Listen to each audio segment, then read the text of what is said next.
안녕하세요. 짧지만 강력하게 누나가 알려주는 요즘 코인 누코입니다. 오늘은 이제 코인에 입문하는 코린이들을 위한 비트코인 용어에 대해서 정리해드리려고 해요. 먼저 롱과 숏을 볼 텐데요. 코인 거래에 관련한 글을 보면 숏 친다, 롱 친다와 같은 표현을 자주 들어볼 수 있을 텐데요. 이거는 선물 거래 시장에서 투자자들이 자주 사용하는 용어예요.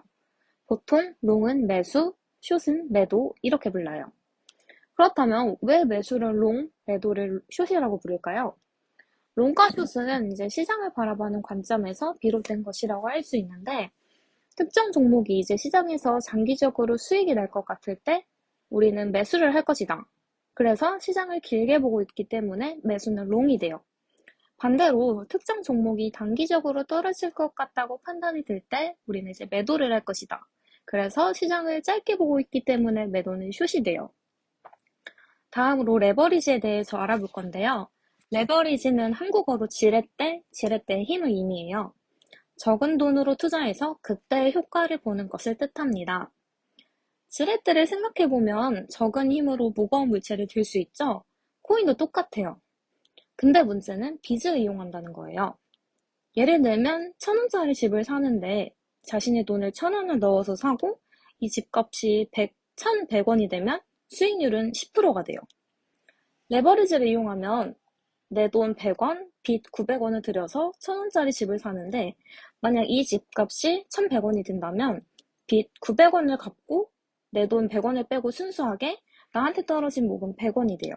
집값은 10%밖에 오르지 않았는데 투자자의 이득이 100%가 되는 이런 기적이 발생하게 되는 거죠. 이게 바로 레버리지 효과예요. 세 번째는 마진 거래와 선물 거래예요. 최근 코인에 마진이나 선물 투자하는 사람들이 많아지고 있는데 비트코인의 마진 거래와 선물 거래는 모두 코인의 레버리지로 투자한다는 공통점이 있지만 차이점도 있죠. 마진 거래와 선물 거래의 개념과 차이에 대해 알아볼 텐데요. 마진 거래는 실제 코인이 현물을 구매하는 것이고 선물 거래는 실제 코인이 아닌 코인을 구매하는 권리를 구매하는 거예요. 마진 거래는 주식의 미수나 신용 거래를 생각하시면 돼요. 주식의 미수나 신용 거래는 증권사로부터 돈을 일시적으로 빌려서 주식을 직접 사는 거래 방법입니다. 반면 선물 거래는 보증금을 맡기고 만기 시점에서 코인을 구매할 수 있는 권리를 사는 방법입니다. 직접 코인을 구매하는 마진 거래와는 좀 차이가 있는데요. 마진 거래의 경우에는 자금을 빌려서 투자하는 것이기 때문에 보통 시간 단위로 빌린 자금에 대한 이자를 내야 돼요. 거래소마다 이자율이 좀 다르긴 하는데 보통 하루 이자는 0.05에서 0.08% 수준으로 보시면 돼요. 선물 거래 역시 펀딩비라는 비용이 발생합니다.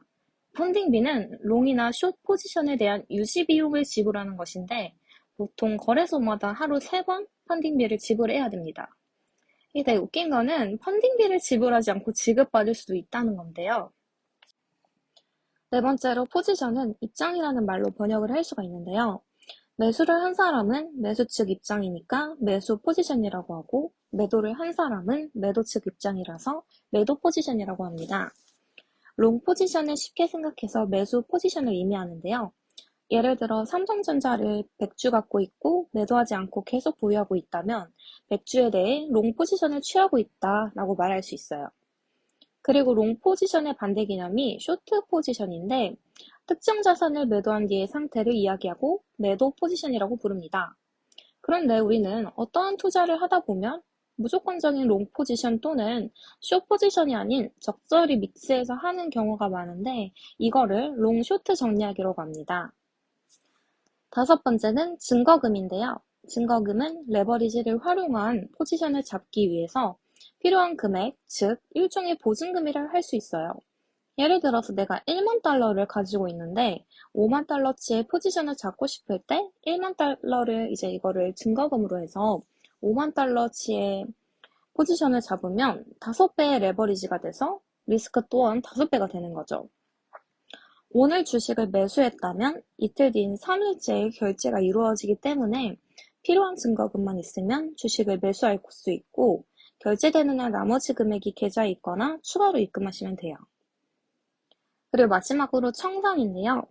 청산은 배율이 낮으면 낮을수록 청산의 위험성이 낮아지고 높으면 높아질수록 위험성이 커지게 돼요.